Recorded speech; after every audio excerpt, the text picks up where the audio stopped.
What's up, guys? Welcome back to another daily Bible reading snapshot. Today we're looking at Jeremiah 38 and 39 here in our Old Testament. And we said yesterday that Jeremiah was in prison. He was taken out of a really bad prison, put into a little bit better of a prison. But it says here that he's sent into a worse place. It says he's thrown into a cistern. A cistern was one of those places, it's like a well basically, and it says there's no water in it. So when these people throw him into this cistern, it says he sinks down in the mud. King Zedekiah actually just let them do this, which again, you see, Zedekiah is a coward. I mean, he's not a brave person. He's not a principled man. He'll talk to Jeremiah, say one thing, and then kind of just do another thing because it's expedient for him. Just not the best guy that we see in the Bible. But then we see a hero. A hero comes, an unlikely hero. His name is Ebed-Melech. He's the Ethiopian eunuch, which you might hear Ethiopian eunuch, and you might think, isn't that from the New Testament with the book of Acts and he gets saved? Yes, it is. This is a different Ethiopian eunuch official from the king and queen's house. So it says that he was there. He heard that Jeremiah had been put into the cistern. He went to the king and he says, hey, these men have done evil by sending him into this cistern. I'm going to take him out. And it's like, okay, great. Take 30 men. So Zedekiah's weird, right? You see that? It's like, he let Jeremiah get thrown in, and Ebed-Melech's like, hey, that was evil. They shouldn't have done that. Zedekiah's like, okay, great. Take like 30 dudes and get them out. So that's what he does. Takes 30 people, and he gets them out. Think about how deep that cistern was, and think about how hard it was. It says they tied rags and cloths, and he says, put the rags and cloths between your armpits and grab the ropes. And it says Jeremiah did so, and it says he was about to die of starvation too. So it had been a while. It says, and Jeremiah had been lifted out, and then he returned to the court. And when he did, Zedekiah sent for Jeremiah and said, hey, Jeremiah, why don't you come here? So the prophet received him, and he received the prophet, right? He comes to the temple of the Lord. The king said to Jeremiah, hey, I have a question for you, and you just can't tell me, you can't tell anybody what I ask you. And Jeremiah's like, if I tell you, you'll probably just put me to death because you let me get thrown into the cistern, then you told me to get out of the cistern. Like, what is your deal, Zedekiah? And Zedekiah said, okay, I promise I won't put you to death. He says, I won't put you to death. I won't deliver you into the hands of the people who seek your life. And Jeremiah said to Zedekiah, okay, here's what God says. If you surrender to Babylon, if you and your officials go out and surrender, hands up, hands behind your head, if you go out and surrender, God will save your life and he won't burn down this city. But if you say, nope, we're going to hang on, we're going to keep on fighting, then God's going to destroy you, your family, the city. He's going to burn the temple. He's going to do all that stuff. So then Zedekiah even expresses, he's like, I'm afraid of the other Judeans. Do you see how he's kind of a coward here? He's not a strong leader. So I'm afraid of what they'll do and what they'll think and all this stuff. And Jeremiah says, okay, this is what God's told you. So you have a choice. Are you going to do what God said and submit to them and let the city survive, basically, or are you going to stubbornly try to be the hero here and fight? It says that we know the story. We know what happens. Chapter 39 is the end of this story with Zedekiah. It says that the king surrounded the city of Jerusalem. So King Nebuchadnezzar surrounded it. And it says he besieged it, and there was a breach in the wall. In the 4th month, the 9th day of the month, a breach was made in the city. And all the officials of the king of Babylon came and sat in the middle of the gate. And it describes all these guys and tells us what they did. And then it says Zedekiah fled. All of his soldiers, his secret service, so to speak, they all ran out of the city and they fled. And the Babylonians chased him out. They found him, brought them to stand before King Nebuchadnezzar at Riblah. It says the king of Babylon slaughtered the sons of Zedekiah at Riblah before his eyes. And the king of Babylon slaughtered all the nobles of Judah. And then he put out the eyes of Zedekiah and bound him in chains and took him to Babylon.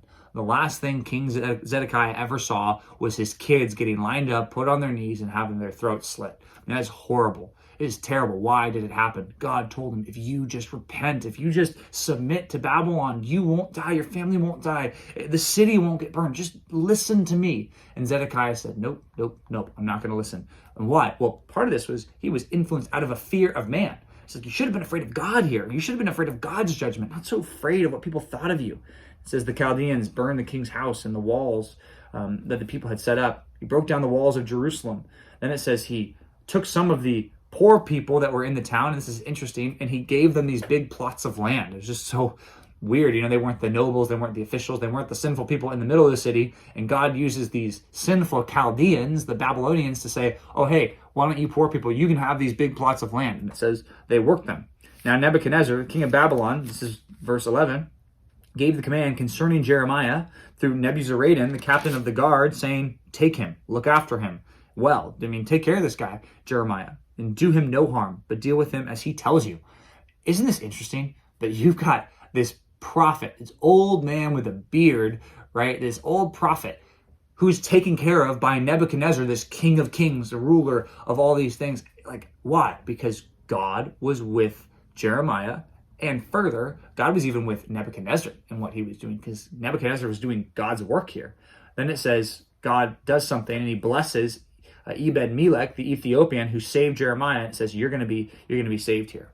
So what do we see? We see God keeping his promises of judgment to the people who won't repent. He says, fine, great, you'll be judged. And to the people that do, the servants of God, what do we see? Those poor people, they get big plots of land.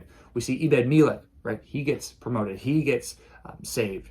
Jeremiah, he's saved because he's serving the Lord, which is a helpful reminder for us. If we're serving God, doing what he wants us to do, we'll put our lives in God's hands. God will deal with us as he sees fit. Now, sad story, obviously, because it's where this temple is destroyed and the city of Jerusalem is destroyed. It was a horrible time, but even through it, we see the salvation of the people that were God's. Now, in the New Testament, we're starting a new book. This is one of the most confusing books in the New Testament. It's one of the hardest for us to understand, specifically because we don't know who wrote it. It doesn't say. There's no, to and from to this. But we do know that it's to Hebrew people or Jewish people, Jewish Christians, because of all the references to the Old Testament.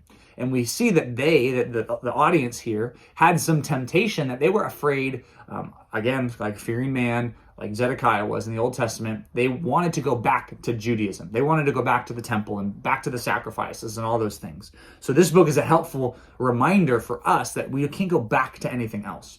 And specifically, you got nothing to go back to. Like, you can't say, I was serving as a person in the temple. I want to go back to the temple in Jerusalem. Well, you don't have that option because this probably took place before the temple was destroyed a second time.